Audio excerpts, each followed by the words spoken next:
بسم اللہ الرحمن الرحیم۔ حضرت ابو ہریرہ رضی اللہ تعالیٰ عنہ نے فرمایا، لوگ کہتے ہیں کہ ابو ہریرہ رضی اللہ تعالیٰ عنہ بہت حدیثیں بیان کرتے ہیں، اور میں کہتا ہوں کہ قرآن میں 2 آیتیں نہ ہوتی تو میں کوئی حدیث بیان نہ کرتا۔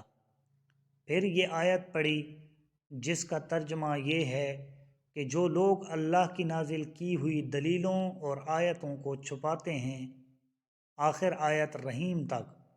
واقعہ یہ ہے کہ ہمارے مہاجرین بھائی تو بازار کی خرید و فروخت میں لگے رہتے تھے، اور انصار بھائی اپنی جائیدادوں میں مشغول رہتے، اور ابو ہریرہ رسول اللہ صلی اللہ علیہ وآلہ وسلم کے ساتھ جی بھر کر رہتا، تاکہ آپ کی رفاقت میں شکم پوری سے بھی بے فکری رہے، اور ان مجلسوں میں حاضر رہتا جن مجلسوں میں دوسرے حاضر نہ ہوتے، اور وہ باتیں محفوظ رکھتا جو دوسرے محفوظ نہیں رکھ سکتے تھے۔